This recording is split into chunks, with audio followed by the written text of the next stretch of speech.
ನೀರು ಇವತ್ತು ನಮ್ಮ ಭೀಮಾ ಡ್ಯಾಮಿಗೆ ಬಂದಿದೆ.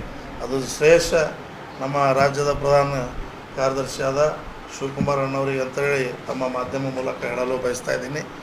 ಇಂಥ ಒಂದು ಸಾಧನೆ ಜನತಾದಳ ಪಕ್ಷದ ಪುಡಿನೇ ಮಾಡ್ಬೋದು. ಯಾಕಂದರೆ ಡ್ಯಾಮ್ನು ಕೂಡ ನಿರ್ಮಾಣ ಮಾಡಬೇಕಾದ್ರೆ ದೇವೇಗೌಡರೇ ಬೇಕಾಗಿತ್ತು. ಅದೇ ರೀತಿಯಾಗಿ ನಮ್ಮ ಕಾರಂಜ ಡ್ಯಾಮ್ ಆಗಿರ್ಬೋದು, ಇಲ್ಲಿ ನಮ್ಮ ಆಳಂದಿನ ಡ್ಯಾಮಿನ ಪರಿಸ್ಥಿತಿನೂ ಇವತ್ತು ಅದೇ ಇದೆ. ಇಂಥ ಒಂದು ಹೋರಾಟ ಇವತ್ತು ನಮ್ಮ ಮಧ್ಯದಲ್ಲಿ ಇದ್ದಾರೆ. ಅವರು ಮಾಡಿದಂಥ ವ್ಯಕ್ತಿ ಅಂತಂದರೆ ನಾವು ಕೂಡ ಇವತ್ತು ಭಾಳ ಹೆಮ್ಮೆ ಪಡಬೇಕಾಗಿದೆ. ಯಾಕಂದರೆ ಕಲಬುರಗಿಗೆ ಇವತ್ತು ಕುಡಿಯೋ ನೀರಿನ ಪರಿಸ್ಥಿತಿ ಯಾವ ಥರ ಇದೆ ಎಂಬುದು ತಮಗೆ ಗೊತ್ತಿದೆ. ಮತ್ತು ಮೊದಲಿನ ಒಂದು ಪತ್ರಿಕೆ ಗೋಷ್ಠಿಯಲ್ಲೂ ಕೂಡ ನಾನು ನೀರಿನ ಬಗ್ಗೆ ಹೇಳಿದ್ದೆ. ಅದೇ ರೀತಿಯಾಗಿ ಇವತ್ತು ಅವೆಲ್ಲ ಮನದಲ್ಲಿ ಇಟ್ಕೊಂಡು ಅವರು ಪಕ್ಷಾತೀತವಾಗಿ ಒಂದೇನು ಹೋರಾಟ ಮಾಡಿದ್ದಾರೆ, ಅವರಿಗೆ ನಿಜವಾಗ್ಲೂ ನಾವು ಭಾಳ ಪಕ್ಷದ ವತಿಯಿಂದ ಮತ್ತು ಎಲ್ಲ ಕಲಬುರಗಿ ಜನತೆ ವತಿಯಿಂದ ಧನ್ಯವಾದಗಳನ್ನು ಈ ಒಂದು ಸಂದರ್ಭದಲ್ಲಿ ಸಲ್ಲಿಸಬೇಕಾಗತ್ತೆ. ಯಾಕಂದರೆ ಕುಡಿಯೋ ದನ ಕರುಗಳಿಗೆ ಇವತ್ತು ನೀರಿಲ್ಲಾರ್ದೆ ಪರಿಸ್ಥಿತಿಗೆ ಇವತ್ತು ಭಾಳ ಒಂದು ಇನ್ನೂ ಕೂಡ ಪರಿಸ್ಥಿತಿ ಗಂಭೀರ ಆಗಿದೆ. ಈಗೆಲ್ಲ ಡ್ಯಾಮ್ ಹಂತಕ್ಕೆ ನಾರಾಯಣಪುರ ಜಲಾಶಯದಿಂದ ನೀರನ್ನು ಬಿಟ್ಟಿದ್ದಾರೆ. ಅದೇ ರೀತಿಯಾಗಿ ಈಗ ನಮ್ಮ ಅಪೋನೆಂಟ್ ಏನು ಇವತ್ತು ಕಾಂಗ್ರೆಸ್ ಪಕ್ಷದವ್ರು ಹೇಳ್ತಾ ಇದ್ದಾರೆ, ಇಲ್ಲಿನ MP ಅವರು ಬಂದರು, ಕೇವಲ ಅವರಿಗೆ ಏನಪ್ಪ ಅಂದರೆ BP ಟೆಸ್ಟ್ ಮಾಡಿ ಹೋದರು, ಇಲ್ಲಿನ ಮಂತ್ರಿಗಳು ಹೇಳ್ತಾಯಿದ್ರು. ಆದರೆ ಸೌಜನ್ಯಕ್ಕಾದರೂ ಕೂಡ ಮಂತ್ರಿಗಳು ಕೂಡ ಅವರಿಗೆ ಭೇಟಿ ಮಾಡೋಕ್ಕೆ ಬಂದಿಲ್ಲ. ಇದೊಂದು ದುಃಖವಾದಂಥ ಮಾತು. ಯಾಕಂದರೆ ಇಂಥ ಒಂದು ಪ್ರಾಣ ಹೋಗುವಂಥ ಸಂದರ್ಭದಲ್ಲೂ ಕೂಡ ಇವತ್ತು ಒಂದು ಸೌಜನ್ಯಕ್ಕಾದರೂ ಕೂಡ ಜಿಲ್ಲಾ ಉಸ್ತುವಾರಿ ಮಂತ್ರಿಗಳು ನಮ್ಮ ನಾಟ್ಯಕರಣವರಿಗೆ ಭೇಟಿ ಮಾಡಿ ಶಾಂತತನ ಹೇಳಿ ನೀರನ್ನು ಬಿಡ್ತೀವಿ, ನೀವು ಉಪವಾಸ ಸತ್ಯಾಗ್ರಹವನ್ನು ಹಿಂದುಪಡಿಬೇಕಂತ ಹೇಳಿ ಒಂದು ಸೌಜನ್ಯ ಮಾತುಗಳನ್ನು ಕೂಡ ಇವತ್ತು ಹೇಳಿಲ್ಲ. ಅದನ್ನು ಕೂಡ ನಮಗೆ ಭಾಳ ದುಃಖ ಆಗಿದೆ ಅಂತೇಳಿ ಈ ಸಂದರ್ಭದಲ್ಲಿ ಹೇಳಲು ಇಚ್ಛಪಡ್ತಾ ಇದ್ದೀನಿ. ಮತ್ತು ವಿಶೇಷವಾಗಿ ಇವತ್ತು ಜನತಾದಳ ಮತ್ತು BJP ಏನು ಈ ಮೈತ್ರಿಯನ್ನು ಭಾಳ ಒಂದು ಜನರು ಸ್ವಾಗತ ಮಾಡ್ತಾ ಇದ್ದಾರೆ.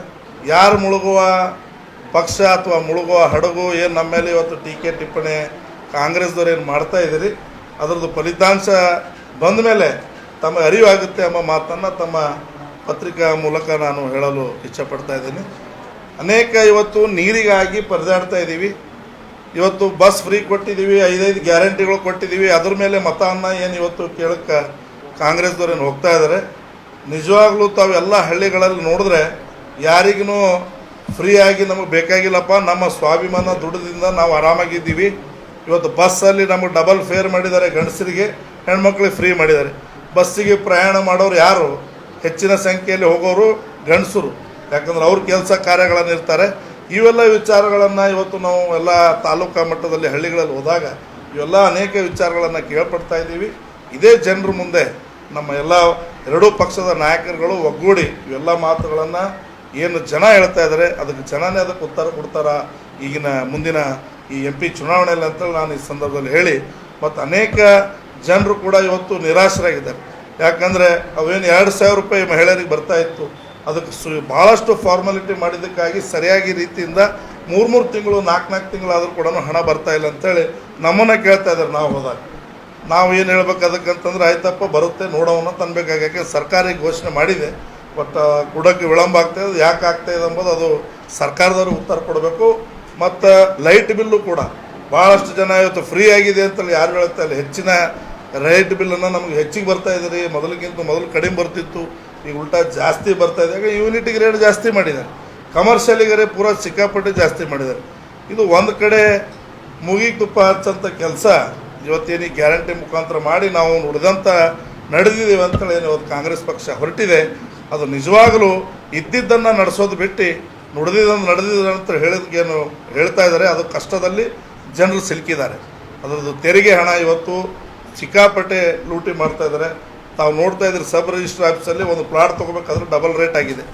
ಎಲ್ಲ ಒಂದು ರೇಟ್ಗಳನ್ನು ಜಾಸ್ತಿ ಮಾಡಿ ಇವತ್ತು ಜನರಿಗೆ ಮೇಲೆ ಒಂದು ಕಡೆ ಏನಪ್ಪ ಅಂದರೆ ಸುಣ್ಣ ಒಂದು ಕಡೆ ಬೆಣ್ಣೆ ಹಸೋ ಥರ ಇದೊಂದು ಕೆಲಸ ಕಾಣ್ತಾ ಇದೆ, ಮೇಲ್ಮಟ್ಟದಲ್ಲಿ ಕಾಣ್ತಾ ಇದೆ. ಅದಕ್ಕಿಂತವೆಲ್ಲ ವಿಚಾರಗಳು ಯಾವಾಗ ಗೊತ್ತಾಗ್ತದೆ ಅಂದ್ರೆ ನಾವು ಜನರ ಮಧ್ಯದಲ್ಲಿ ಹೋದಾಗ ಮಾತ್ರ ಗೊತ್ತಾಗಿದೆ. ನಾವು ಒಂದು ಕೆಲವೊಂದು ಸರ್ವೆ ಟೀಮ್ ಮುಖಾಂತರ ನಾವೆಲ್ಲ ಹಳ್ಳಿಗಳಲ್ಲಿ ಹೋದಾಗ ಇವು ಅನೇಕ ವಿಚಾರಗಳನ್ನು ನಮಗೆ ಕೇಳ್ಪಟ್ಟಿದ್ದೀವಿ. ಅದೇ ವಿಚಾರಗಳನ್ನು ನಾನು ಇವತ್ತು ಮಾಧ್ಯಮ ಎದುರುಗಳೇ ಹೇಳಲು ಇಚ್ಛಪಡ್ತಾ ಇದ್ದೀನಿ.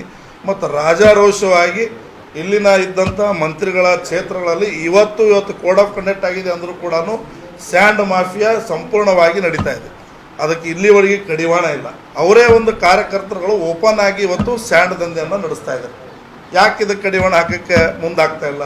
ಅಲ್ಲಿ ಯಾವೊಬ್ಬ RT ಆಫೀಸ್ ಹೋಗಲ್ಲ, ಓವರ್ಲೋಡ್ ಚೆಕ್ ಮಾಡಲ್ಲ, ಆ ರೋಡಿನ ಕೆಪಾಸಿಟಿ ಎಷ್ಟಿದೆ, ಎಲ್ಲ ಹಳ್ಳಿಯ ಒಂದು ವಾತಾವರಣ ಪೂರ ಹದಿಗೆಟ್ಟು ಹೋಗಿದೆ. ಧೂಳು ಅಲ್ಲಿ ಏನು ಬೆಳಿಬೇಕಾದ್ರೂ ಕೂಡ ನಾಳೆ ಧೂಳಿನ ಮೇಲೆ ಬೆಳಿಬೇಕು. ಮತ್ತು ಪಟ್ಟಾ ಲ್ಯಾಂಡ್ಗಳನ್ನು ಜಾಸ್ತಿ ಇಶ್ಯೂ ಮಾಡ್ತಾ ಇದ್ದಾರೆ. ಚಿತ್ತಾಪುರ ತಾಲೂಕಾಗಿರ್ಬೋದು, ಇವತ್ತು ಸೇಡಂ ತಾಲೂಕಾಗಿರ್ಬೋದು. ಇದ್ರ ಬಗ್ಗೆ ಅಧಿಕಾರಿಗಳು ಈಗಲಾದರೂ ಕ್ರಮ ಎಚ್ಚರಿಕೋಬೇಕು. ಯಾಕಂದರೆ ಈಗಾದರೆ ಕೋಡ್ ಆಫ್ ಕಂಡಕ್ಟ್ ಆಗಿದೆ, ಯಾವುದೂ ಸರ್ಕಾರ ಹದ್ದಿಯಲ್ಲಿ ಇಲ್ಲ.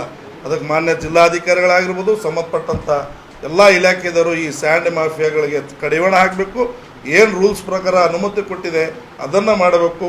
ಹೊಳೆಗಳಲ್ಲಿ ಇವತ್ತು ನೀರಿಲ್ಲ, ನಾವು ನೀರಿಗಾಗಿ ಪರದಾಡ್ತಾ ಇದ್ದೀವಿ. ನಮ್ಮ ನಾಟಿಕರಣ್ಣವ್ರು ನೀರಿಗಾಗಿ ಉಪವಾಸ ಸತ್ಯಾಗ್ರಹ ಮಾಡ್ತಾ ಇದ್ದಾರೆ.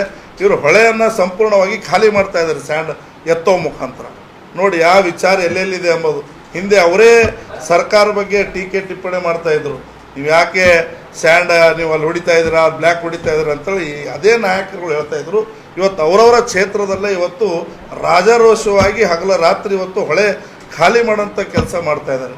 ನೀರು ಕುಡಿಯೋಕ್ಕೆ ನೀರಿಲ್ಲ, ರೈತಿ ಮಾತ್ರ ಇವತ್ತು 1,80,000 ರೂಪಾಯಿ ಒಂದು ಟ್ರಿಪ್ ಸಿಗೋ ಥರ ಮಾಡ್ತಾಯಿದ್ದಾರೆ. ಇದಕ್ಕೆ ಖಂಡಿತವಾಗಿ ಕಡಿವಾಣ ಹಾಕಲೇಬೇಕಾಗಿದೆ ಅಂತ ತಮ್ಮ ಮಾಧ್ಯಮ ಮುಖಾಂತರ ಎಲ್ಲ ಒಂದು ಅಧಿಕಾರಿಗಳಿಗೂ ಕೂಡ ಒಂದು ಎಚ್ಚರಿಕೆಯನ್ನು ನಾವು ಈ ಒಂದು ಪತ್ರಿಕಾ ಘೋಷಣೆಯಲ್ಲಿ ಮತ್ತೊಮ್ಮೆ ಹೇಳುತ್ತಾ, 2015ರಿಂದ ನಿರಂತರ ನನ್ನ ಹೋರಾಟ ಇದೆ. ರಾಜಕೀಯ ಉದ್ದೇಶಕ್ಕಾಗಿ ಹೋರಾಟ ಮಾಡ್ತಾ ಇಲ್ಲ. ರಾಜಕೀಯ ಉದ್ದೇಶ ಮಾಡಲಿಕ್ಕೆ ನನಗೆ ಹಲವಾರು ವಿಷಯಗಳಿವೆ, ಪಕ್ಷದ ವಿಚಾರಗಳಿವೆ, ಅವೆಲ್ಲ ಮಾತಾಡ್ತೇವೆ. 14 ದಿವಸ ಭೀಮಾ ನದಿಯಲ್ಲಿ ಕೂತ್ಕೊಂಡಿದ್ದು, 14 ದಿವಸ ವಿಚಾರ ಸಂಕಿರಣಗಳು ಮಾಡಿದ್ವು, ಹೋರಾಟ ಮಾಡಿದ್ವು. ಭೀಮಾ ನದಿಯ ವಿಚಾರವನ್ನು ರಾಜಕೀಯವಾಗಿ ವೈಯಕ್ತಿಕವಾಗಿ ಮಾತನಾಡುವಂಥದ್ದು ಅದು ಸರಿಯಲ್ಲ. ಅದು ಯಾರು ನನ್ನ ಉದ್ದೇಶನೂ ಇಲ್ಲ. ಅಲ್ಲೆಲ್ಲ ಪಕ್ಷದವರು ಬಂದಿದ್ದರು, ಸ್ವಾಮೀಜಿಗಳು ಬಂದಿದ್ದರು, ವ್ಯಾಪಾರಸ್ಥರು. ಅಫ್ಜಲ್ಪುರ ಇತಿಹಾಸನಲ್ಲಿ ವ್ಯಾಪಾರಸ್ಥರು, ಉದ್ಯಮಿಗಳು ಯಾವ ರಾಜಕೀಯ ಪಕ್ಷಕ್ಕೂ ಹೋರಾಟಕ್ಕೆ ಬರಲಾರ್ದವ್ರು ಬಂದು ಕೂತ್ಕೊಂಡಿದ್ದಾರೆ.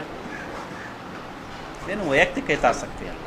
ವೈಯಕ್ತಿಕ ಹಿತಾಸಕ್ತಿ ಇದ್ದರೆ ಎಲ್ಲರಿಗೂ ಕಾಣ್ತಿತ್ತು. ಸಾವಿರಾರು ಜನ ಬೆಂಬಲ ಮಾಡ್ತಿರ್ಲಿಲ್ಲ. ಜನ ಪ್ರಜ್ಞಾವಂತರಿದ್ದಾರೆ. ನಾನೇನೋ ಮಾಡ್ತೀನಂದರೆ ಒಪ್ಕೊಂಡ್ಬಿಡ್ತಾರತ್ತೆ.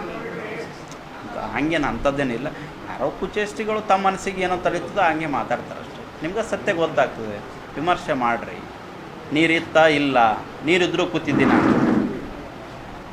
ಇಂಥ ಬಿರು ಬಿಸಿಲಲ್ಲಿ 13 ದಿನ ಉಪವಾಸ ಕುಂದ್ರೋದು, ರಸ್ತೆ ಪಕ್ಕದಲ್ಲಿ ಕೂತ್ಕೊಳ್ಳೋದು ಎಷ್ಟು ಕಷ್ಟ ಇದೆ ಅಂದರೆ ನೀವು ಪ್ರಾಕ್ಟಿಕಲಿ ಆಲೋಚನೆ ಮಾಡಿರಿ. ಯಾವುದೇ ಹಿತಾಸಕ್ತಿ ಇಲ್ಲ. ನಮ್ಮ ಅಫ್ಜಲ್ಪುರ ಜನರಿಗೆ ಕುಡ್ಲಿಕ್ಕೆ ನೀರೆಲ್ಲ ಕೂತ್ಕೊಂಡಿಲ್ಲ.